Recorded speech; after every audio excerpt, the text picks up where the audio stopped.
Hello, hello, hello. Hello there. Happy Monday, everybody. Hello, hello, hello. I am so excited to see another day. We thank God, of course, that His mercies are new every day. We thank Him for being who He is today. I got a great topic. We're going to talk about how to stop doing church announcements. Let me tell my folks over here on Instagram, go ahead and start sharing. Let's see. And we will get started.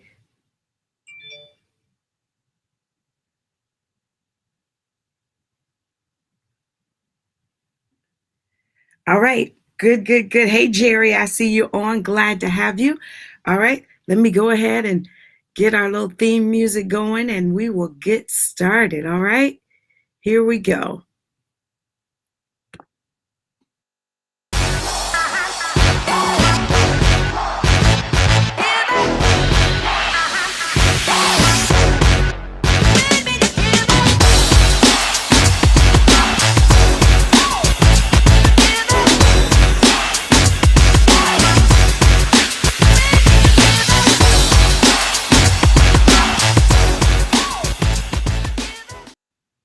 All righty. Again, good morning. I am so excited to be on with you.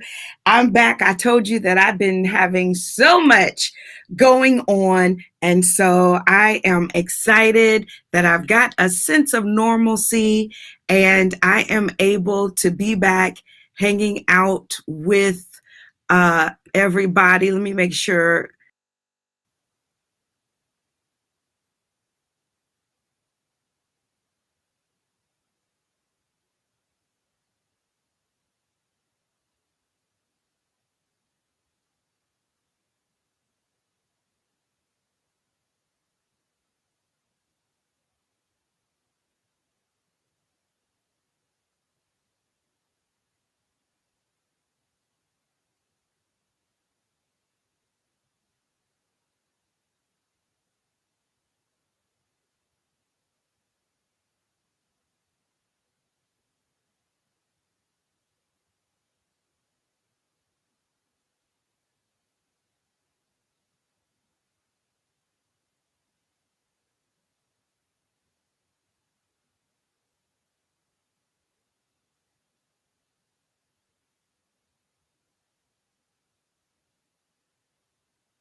Let's see. What am I doing? No sound. Is there still? Okay, he's saying no sound on YouTube as well. Wonder what that's about. Hold on one second, guys. Let's see here.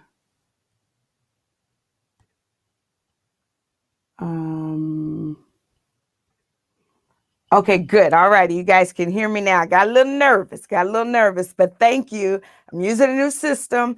This is about my fourth or fifth time doing it, so I'm getting better. So thank you for your patience. Hopefully the sound is really good since I've got a mic on and everything. Just trying to make sure you guys can hear me well. So I told you guys last week that I have been, I flipped my old house. It had been sitting vacant, for 2 years. And so did the renovations and sold it. So that took a lot of my time. And so I wasn't able to be as consistent. And one of the things, when you're building your business is that you need to be consistent. So thank you guys so much for being patient with me and showing up. And particularly my folks over on YouTube, because I've been wanting to build my channel so that I can monetize it. And consistency is key for monetization. So I will be on at 11 a.m. Monday, Wednesdays, and Fridays. And so it's going to be great quality content.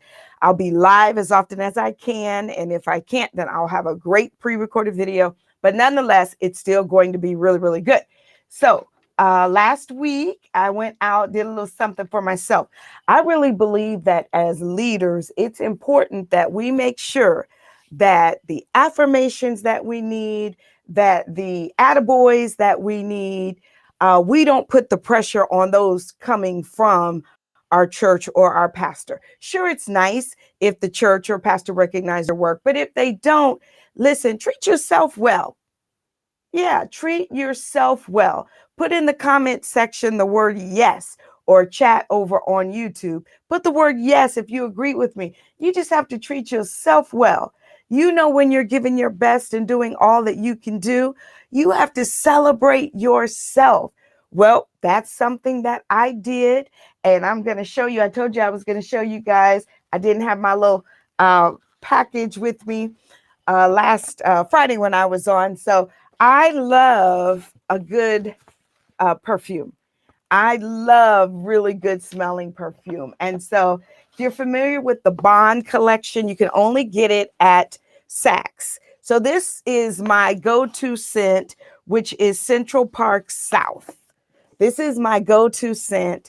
I have, different scents that I love, but from the Bond collection, it is Central Park South. And I actually got turned on to this scent from one of my first ladies. She sent this to me as a thank you for my hospitality. I was working an event, and she reached out to me and said she wanted my home address. And I was like, okay. And so she sent me this Bond number 9, of course, Central Park South. So I've gone through a couple of bottles, but I really love the scent of it. So I decided that I wanted to find another scent in the Bond collection. And so this is what I bought myself as well. So, I stayed, safe, of course, with my normal, but I decided I was going to get another scent. So this one is called New York. So it's Bond number 9, and it's New York, and I love it, you guys. I love it, love it, love it. So the great thing or attractive thing about Bonds are the bottles. Oh my God. The bottles are art, a work of art. The bottles are a work of art. So this is the New York scent. And when I tell you, it is wonderful. So, excuse me.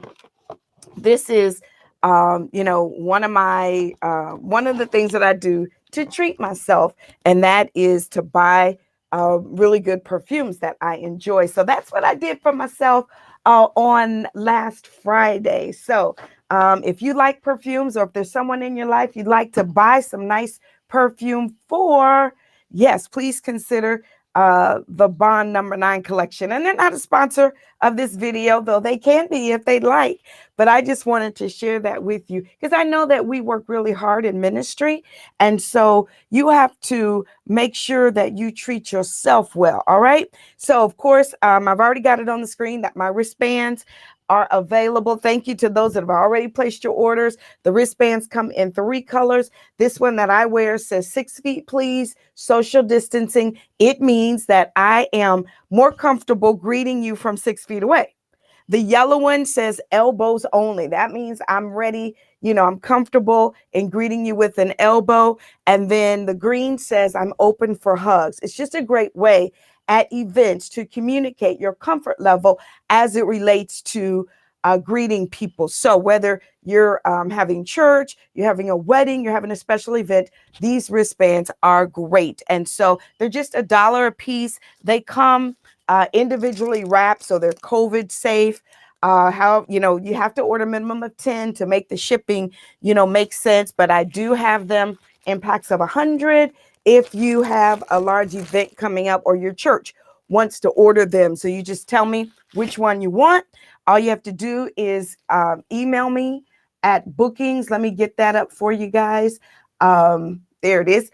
Go to bookings at thewareagency.com and you can order your wristbands. If you're ordering just 10, then just tell me you want 3 red, 3 green, 3 yellow, and then 1 extra one maybe that you want. So either way, let me know. Really simple process, and we'll get them right out to you.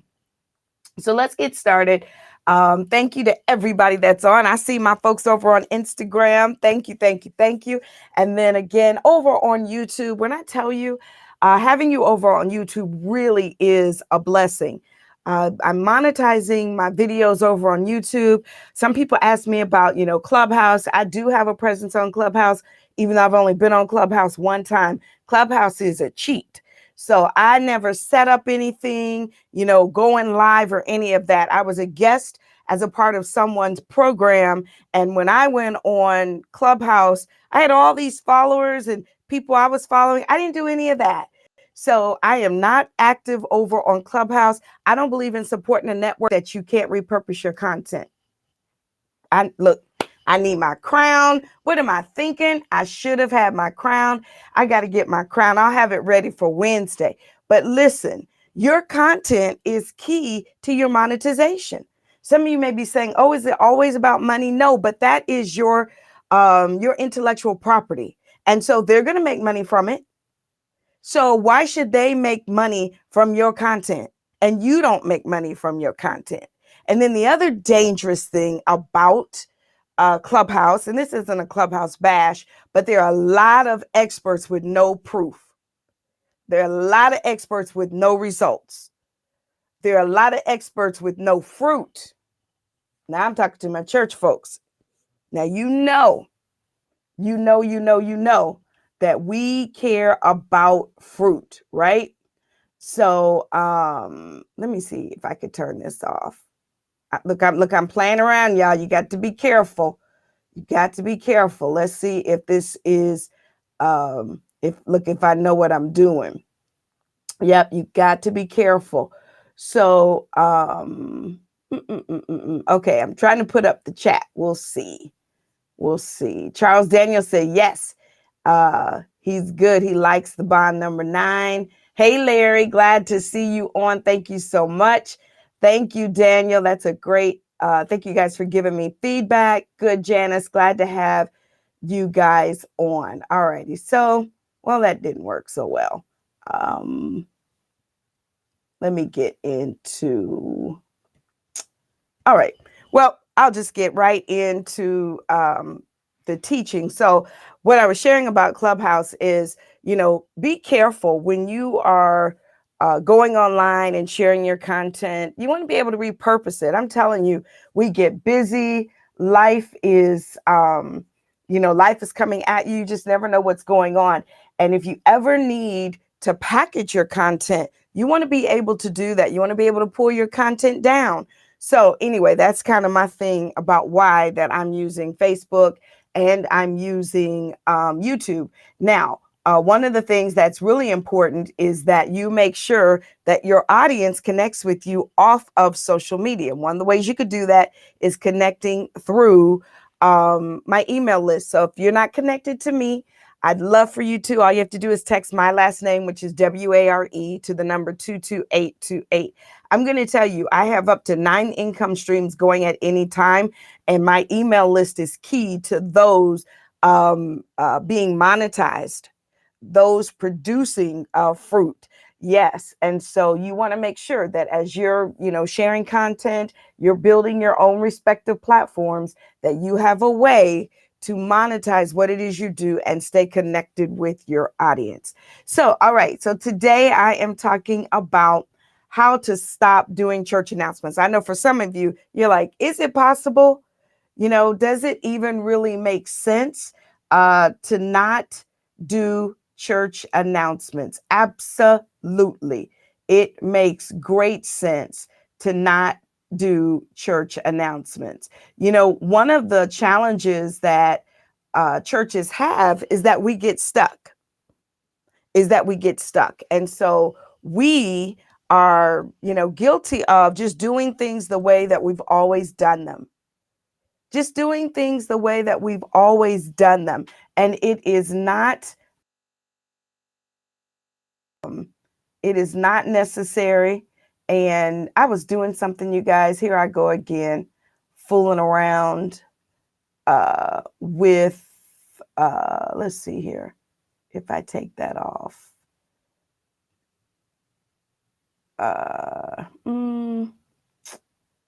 Let's see here.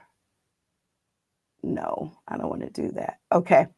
I was fooling around with the system this weekend, and for some reason it took off my background. So I have to figure out what I did. But anyway, so back to church announcements. We get stuck in tradition. We get stuck in the way. Everybody does church this way. But when it comes to church announcements, one of the things that we're really guilty of is that we think that church announcements are how we are to communicate. Well, I've come to demystify that myth, right? Demystify that myth, because that couldn't be further from the truth. A lot of people think that if the announcement isn't made over the pulpit, it won't be successful. Why is that? I know as a marketing professional that couldn't be further from the truth. Leaders get upset if their announcement's not made over the pulpit, or if it's made and they don't get the results they think they should get. Well, then they blame the person that did the announcement. Well, issues come when leaders have different expectations. We often mistake the effectiveness of someone has in their position on our false expectations. Well, if the leader doesn't do the announcement, then it's not going to be received. That's not true. That's not true at all. If the pastor doesn't do the announcement, then it's not going to be effective at all. That's not true. Those are false expectations. You can have a 10-year-old get up there and do your church announcement and make it effective. So it's not because it's done over the pulpit by the pastor that makes it effective. So we've got to demystify that, right? That is not true. Some people feel like, well, that's the only time you capture everybody's attention. Well, I would debate that with when announcements come forth. Typically, people leave out, go to the ladies' room, the men's room. They get on their phones. They start texting. They do not focus on the announcements. And I've seen churches turn down all the lights, to put the focus on the announcement, on the screens. They've done all kind of things. But listen, you're basically just drifting. When you're doing church announcements, you're just drifting, and no one gets anywhere by drifting. If you go out on the ocean or in a river and you're in a boat, if you don't have an oar or paddle and you just drift, you don't get anywhere with intention. You don't get anywhere with intention. So you have to shift the focus on not where the announcement is necessarily done, and not on who did the announcement, but on how we measure the results of the announcement. All right? Let me say that again for you. We should not measure the effectiveness of our announcements on where they were, if they were delivered over the pulpit, if the pastor delivered it, or if our favorite, person delivered it, or if the ministry leader delivered it. Does that make sense? Give me a thumbs up if that makes sense. It's always been, mind-blowing to me. And at my church, I'm a part of the team that, does announcements, and we put together, what's going to happen as it relates to not necessarily, announcements as well as the pastor's highlights. And you'd be, blown away at the people that are insistent about having their announcements shown or spoken over the pulpit, because that's their mindset. And so we as ministry leaders have to take the time and educate them on how this works. All right?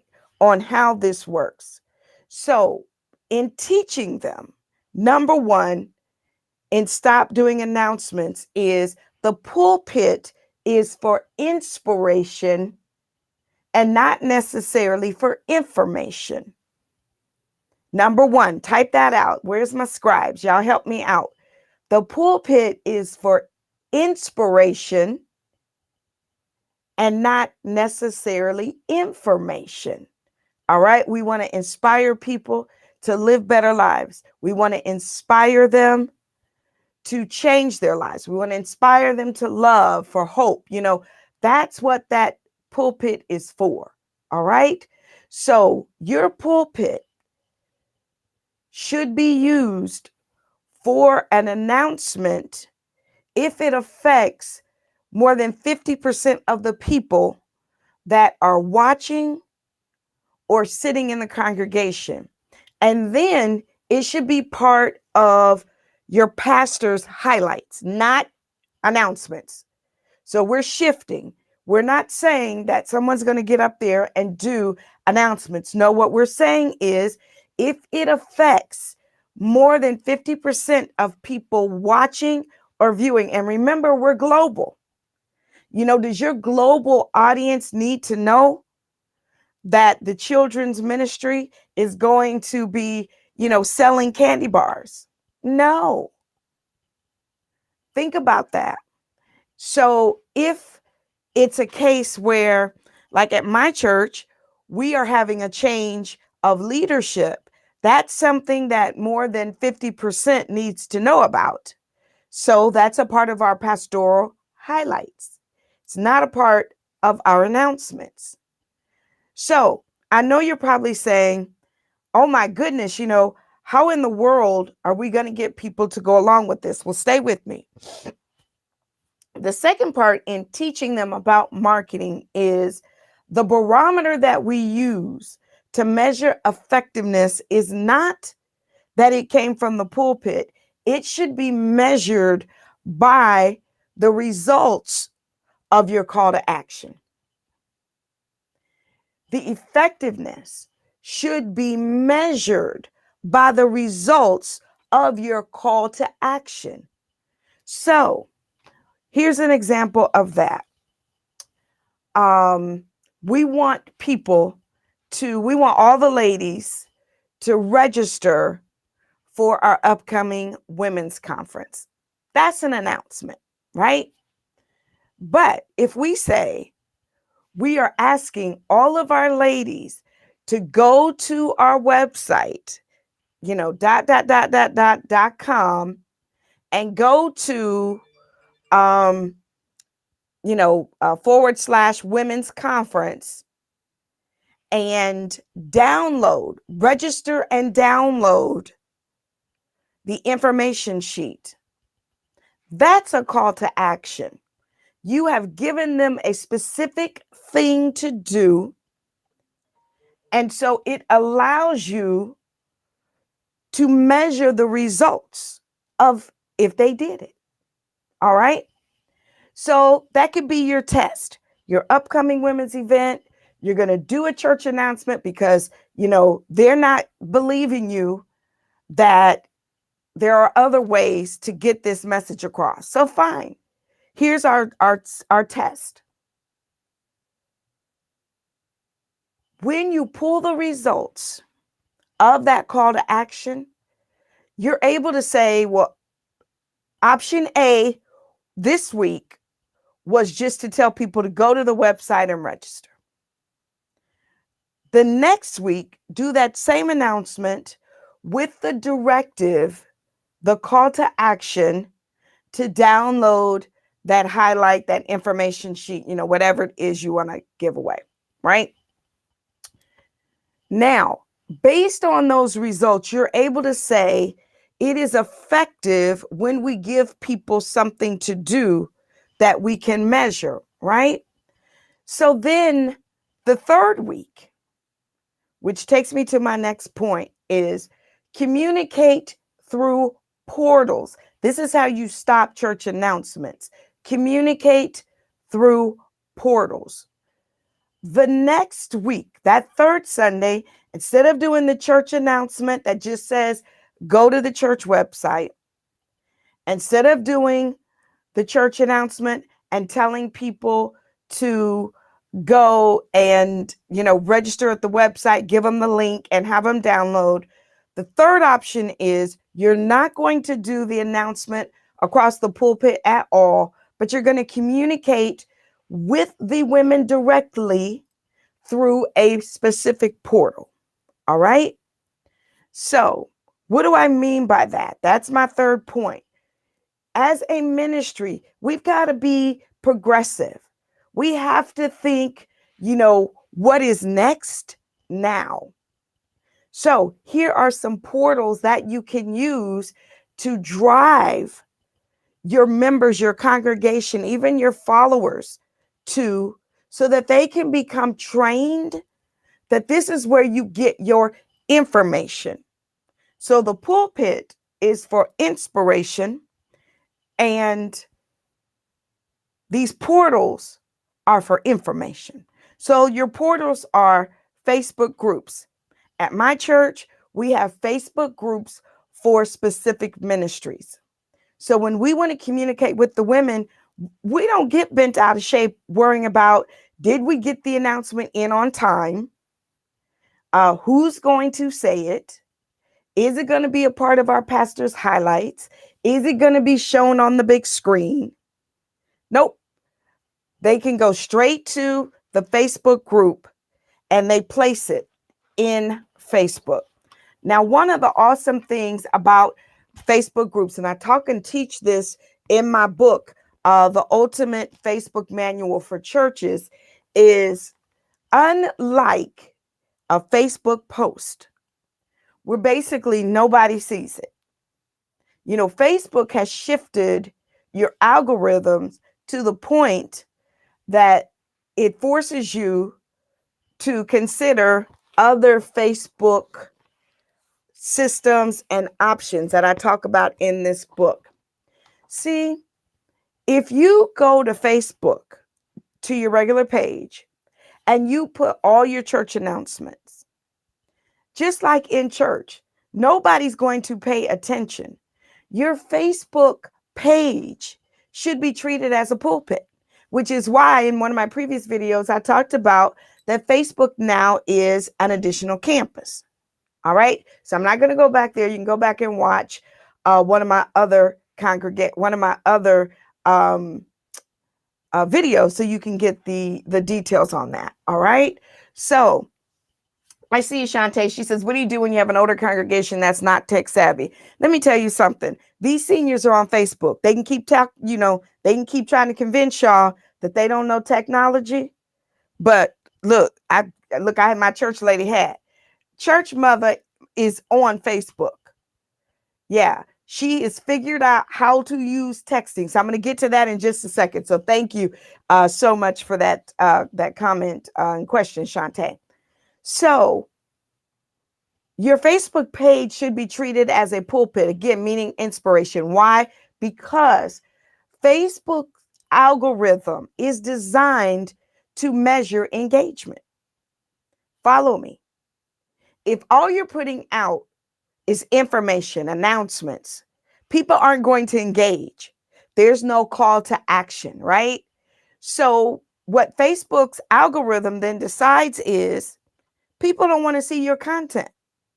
So even though you've got 4,000 people that like your page and 4,000 people that are friends, because some of y'all didn't switch over to like pages, which that's a whole nother teaching. It makes no sense to have a personal page for a church, right?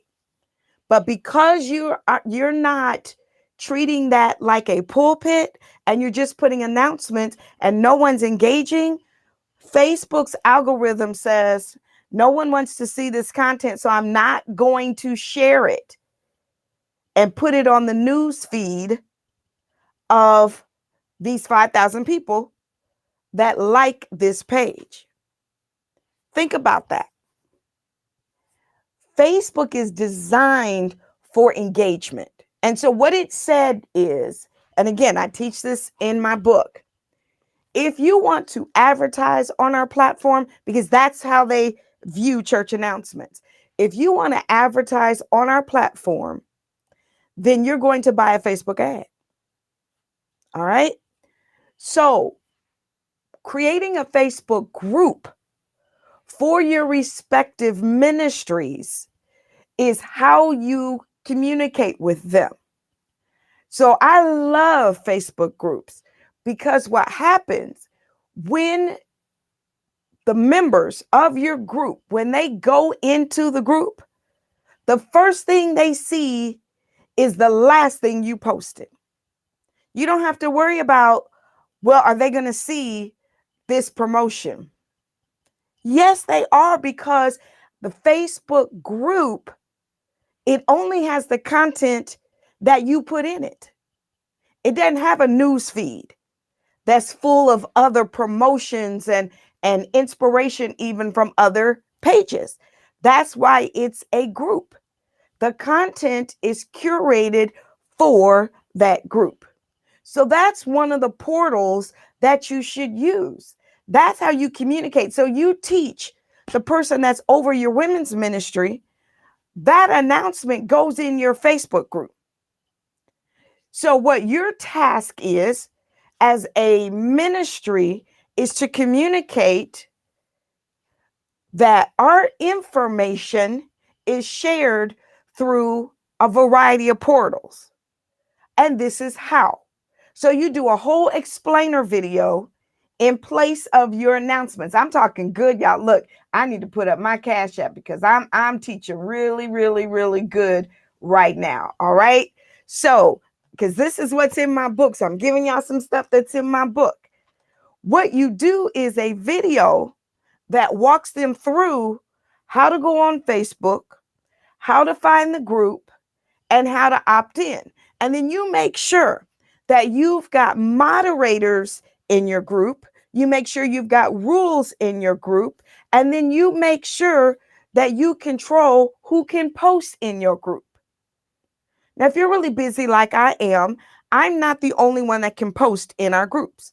I have moderators, people that I trust, that can go in and post things, right? The group also makes it easy for me to go live. You know, as a ministry leader, you may not have the opportunity to go live on your church's specific Facebook page, but don't worry about that. That's not of use to you. You want to go live in your group, in your Facebook group. So that way, if you went live on last Thursday and, you know, one of your Facebook group members only comes in there on Mondays. And so what they do is they go and they look at everything that's been put in the group since the last Monday that they were on. They're going to see your video. Versus if you go live on your church's Facebook page, it's going to get lost in the feed and the posts of everything that's happening on that page. All right. Thank you. Somebody's asking me, how can they get the book? If you aren't subscribed to my email list, all you have to do is text my last name, Ware, to the number 22828, and you'll get an email responder that'll give you all the options, or all my different books, or you can just go to my website, thewareagency.com. All right. So type that in for me. I will put it on here. Thewareagency.com is where you can get this Facebook post. I'm telling you, it's going to change the game, the way that we manage in ministry. Why is that important? Because now that we're coming back, we're re-entering church, you're not going to have people sitting there for 2 hours.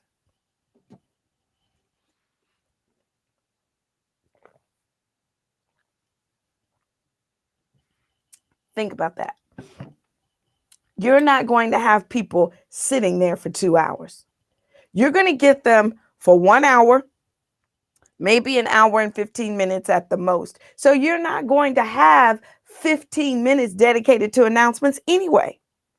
So now that you're re-entering, use this as an opportunity to train people. This is how we're moving forward. All right. So the portals, Facebook groups, Facebook events. I love Facebook events. I got a whole section about Facebook events. Facebook events are key because it allows your members to like the event and share it to their page, and they don't have to type anything. They don't have to upload the marketing video or the marketing graphic. They can do it straight to that Facebook event. They can invite people to register for the event. It is so great. I'm telling you, Facebook events are awesome. All right. So we got Facebook groups, Facebook events. Of course, you can set up email sales funnels. I know you're saying now, Robin, you're talking about church, but yes, you need an email sales funnel for your church. And the funnel would be created specifically for each ministry. And so what you do is you would have a funnel for the women's ministry, men's ministry, youth ministry, young adults, seasoned saints, right?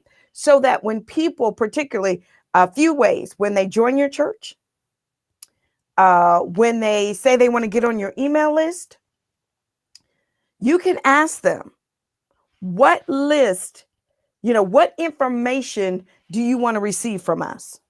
Do you want information on our women's ministry, our youth ministry, our singles ministry? So they get to click, right? When they're opting into your email list, they get to click. And that's how they get put in a funnel.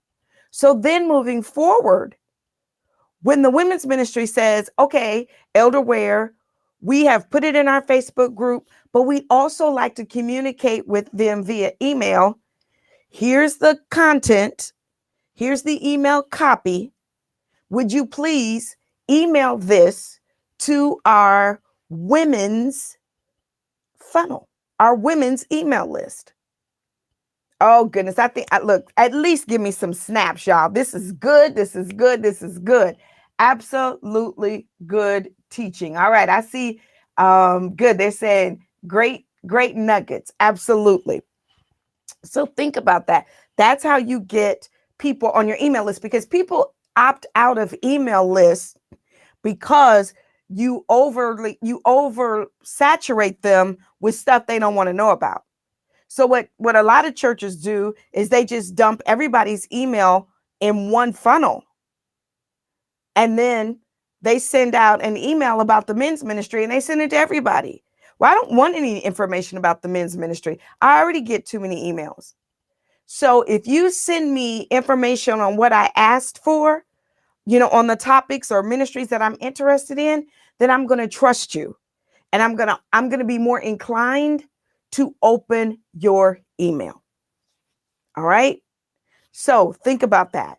So I said Facebook groups, Facebook events, email sales funnels, texting systems. Yeah, somebody put in the comments that they communicate through texting systems. Absolutely.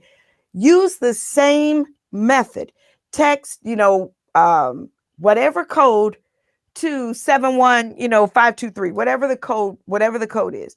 You can use a different SMS. So mine is, text Ware, WARE, to the number 22828. Well, at your church, you may say text women to 22828 or text men to 22828. Make it consistent, 22828. So that way people, they get, that number is in their system.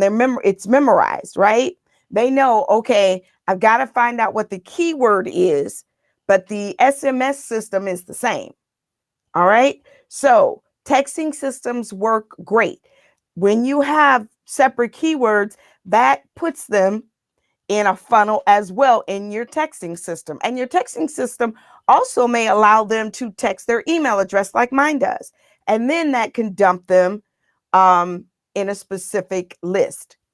All right. So your blog on your website could be a portal. Well, if you've got a ministry and they say they want to promote their upcoming event, tell them, again, this does not qualify to be done over the pulpit or on the in-screen announcements that we show. That's one of my tips. So let me hold that one back. But we'll do it as a blog post on our website. And then, of course, your website. You want to train people to get information from your website. You pay good money for your website. You might as well use it. Your website is a static brochure, but it is of value. Add your announcements there. Let people know. If you want to know more information, then go to, xyz.org. That's our website. That's where information is curated. Everybody type the word curated. CURATED. You just have to train people. I'm telling you, host this marketing, teaching, this training with your members. It will make a world of difference. It will take the pressure off the pulpit. And then, of course, back to our seniors. As I said, your seniors are on Facebook. Also, you could do a phone tree for seniors. If you've got information, the seniors don't need to know that the kids are selling candy bars, right? But the seniors may need to know that we're doing, whatever, XYZ. So send that out via phone tree or through texting. Seniors have their phones, as well as a calling post or Zoom videos. Let the seniors know. Monday, 5 o'clock, we put a video up on our private Zoom, and it's got all the information that was, shared. So there are different ways, different portal mechanisms that you can use for your church announcements so that you get that 10, 12, 15 minutes back in your service. All right. So if you have any questions, let me see. I think good. Frederica said, I'm teaching today. Thank you so much. Yep. The Seasoned Saints, Joel, they are on Facebook. Yep. I talked about text messages. Good stuff. So your call to action has to be consistent regardless of the portal. So if you're using your Facebook group, your Facebook event, your email list, your texting system, whatever, your call to action has to be the same, because you don't want people drifting. And what did I say earlier about drifting? No one gets anywhere by drifting. So your call to action should be go to the website to register. Don't tell them send an email here to register or text this number to register. There are a couple of reasons why you do that. One, so that they don't drift all over the place. But here's the money point. Here's the money point. Y'all write this down. This is the money point. It allows you as the church, as the ministry, to manage your database. My goodness gracious. It allows you as the ministry, as the church, to manage, to take ownership of your database. I have been a church consultant for, 18 plus years, and I have spoken to multiple ministries where when one leader leaves, they take the database. So the women's leader leaves and takes the database. Why? Because that leader always had the people email them. So whenever any information had to be communicated, they sent it through their personal email. You don't do that. In building a brand, and that's a whole nother teaching, but in building your church's brand, you want to make sure that you treat it like a business brand. And IBM, Apple, none of these companies are going to allow an employee to communicate with their clients through their personal email.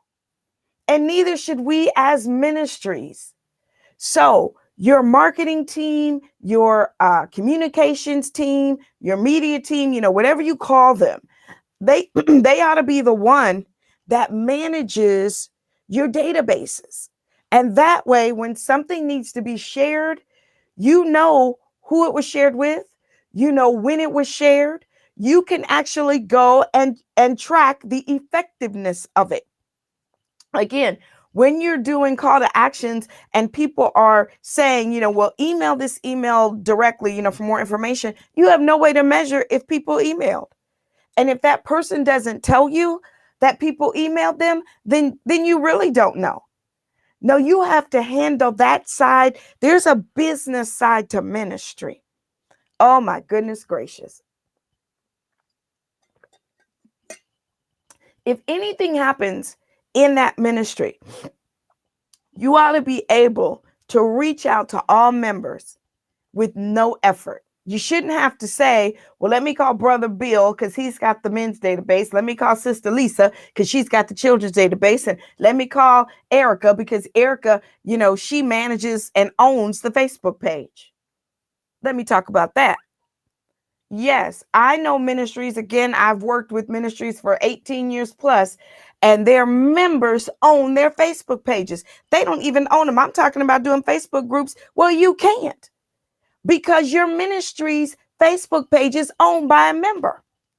Are you kidding me? And so what I teach, of course, is that you have to get that member to transfer ownership of that page to a staff member.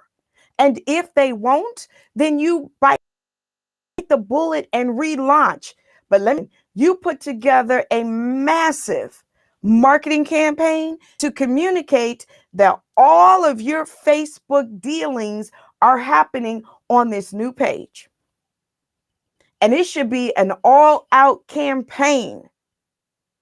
I'm telling you, now, there are situations, as I said, that things need to be communicated across the pulpit as a part of the pastoral highlights. That's something that's a pastoral highlight. That's something that is an actual video that is going to be shown, that's going to walk people through.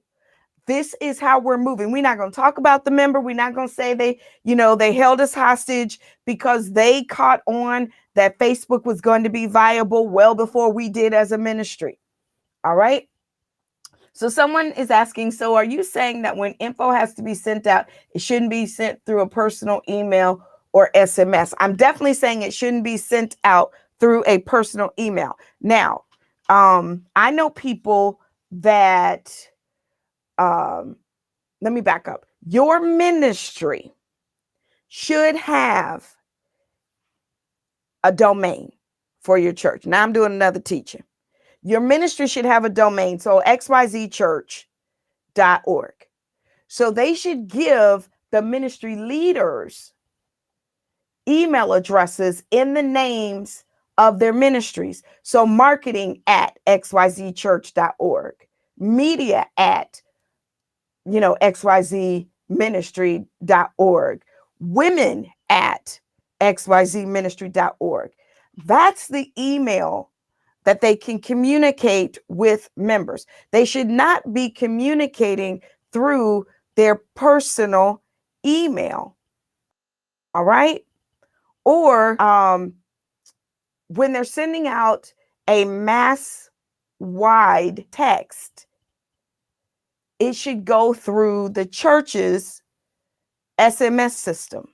Well, what if we just want to, send a text encouraging everybody on today? Well, if you've, gathered everybody's cell phone and you want to send them a personal text, then do that.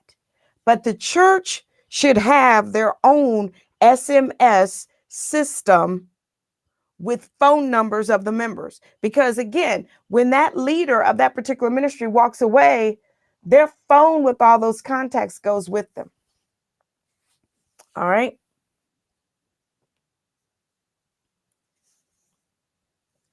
Any other questions? I hope I made that clear for you. All right. So unless, I know some ministries, even in communicating with the pastor, they have a Yahoo address or a Hotmail address. I get it. Those email addresses were available for free before a lot of churches got their websites built, before they got their domains purchased. I get it, but that's all part of the teaching. We got to unlearn some things.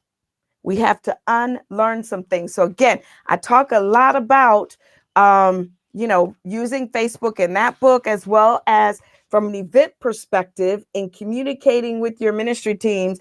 I talk a lot about that in my Excellence in Event Planning book. And then for my entrepreneurs that are on, of course, I talk about monetization and using sales funnels, email funnels, all that stuff in this book, How to Make Your Inbox Your CashBox. So all of those items, of course, along with my wristbands, are available over on my website, thewareagency.com. All right. So anybody else, any comments? Yes. Elder Jeremy Simmons said, and it should be used because of legal issues.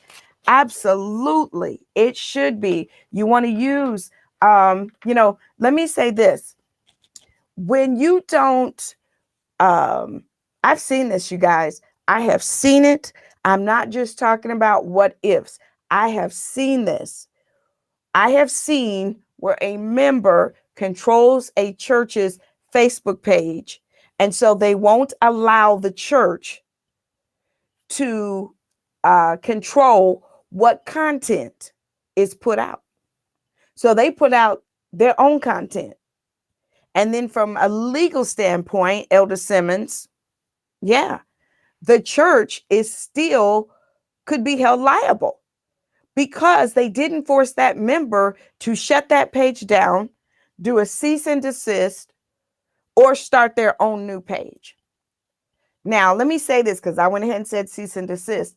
I wouldn't just let that member, and it's not my recommendation that that member just gets to keep that page, even though you've started your own page. I would send them a cease and desist. I would call them in. I'd have a meeting with them. I do coaching. I do counseling. And once you get through all of that, and if they still haven't taken that page down or given you the rights to it, I would send them a cease and desist. Yes, I would threaten legal action with the saints of God. Yes, I would. I most certainly would. I told you there is a business side to ministry. Yeah, there's a business side to ministry. I know of a TV show that got really popular, and before, even TV networks figured out that Facebook like pages were of value. A fan started a Facebook fan page for a particular TV show. Well, then when the TV show really took off, that network wanted that page. Why? Because that page had hundreds of thousands of followers. And that page, the owner sold it to the network. Yeah, I'd have sold it too. Absolutely. I would have sold it as well. You avoid legal issues like that. You did the work to build the page, but the content, you're not going to beat a big network. Their legal, their ability to keep you in court, could really, take you forever and a day. And you don't want to do that. So, use wisdom. Use wisdom as you're, doing these things. All right. Okay. So, I am beyond my time. I told you guys, I'm back on Mondays, Wednesdays, and Fridays at 11 a.m. You can catch me here on the same network. Again, I prefer you be on YouTube. Please, please, please. I'm trying to get my watch hours up, and I really need your help. As a matter of fact, if you got a little time today, do like what my sister does. Go over on YouTube at Robin M. Ware and just let my channel, my videos just start playing.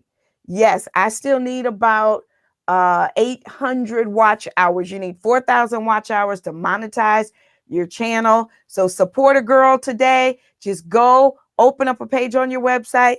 Go and just let my video play. Even if you have to put me on mute, just go and let it play so I get my credit to build up my watch hours. All right.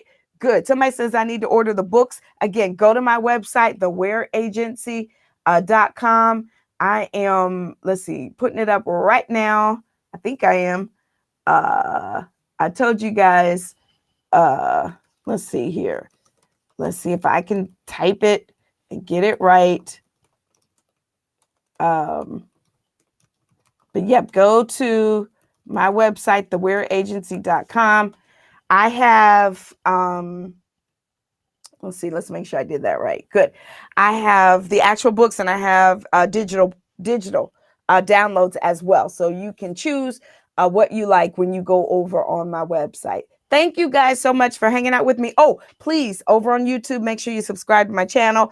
Those of you watching me on Facebook, thank you for the engagement. Again, that's real talk. Facebook decides if they're going to share your content based on your engagement. So like my video, share it if you feel inclined to do it. I love when you guys tag other people.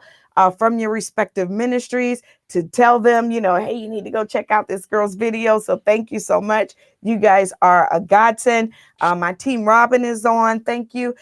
Kim and Shantae, I appreciate you all so much. Heather's on. Team Robin as well. Thank you. So Tanya Daniels Bridgman said, this is so needed in my church. Good. Hey, if you need me to come, of course, I'm a church consultant. That's what I do. So reach out to me again through my website. And I would love to come on site, as well as, look, I've been vaccinated, got my wristband, so I'm ready. As a matter of fact, I travel a little bit this week. So I am excited. Oh, don't forget, you guys, I shared at the beginning of the broadcast, do a little something for yourself. As I did last week, I got my newest Bond number 9 scent. Yes, super, super excited. I've been wearing it since I bought it, and it smells wonderful. So, yeah, this is the New York scent. So I highly recommend the New York scent, as well as, oops, I dropped it, Central Park South. It's my other, oops, drop the bottle. Sorry, guys. It's my other favorite scent as well. So consider these if you are looking for a gift for someone, or you just want to treat yourself, like I said. All right. God bless you guys. Thanks for hanging out with me.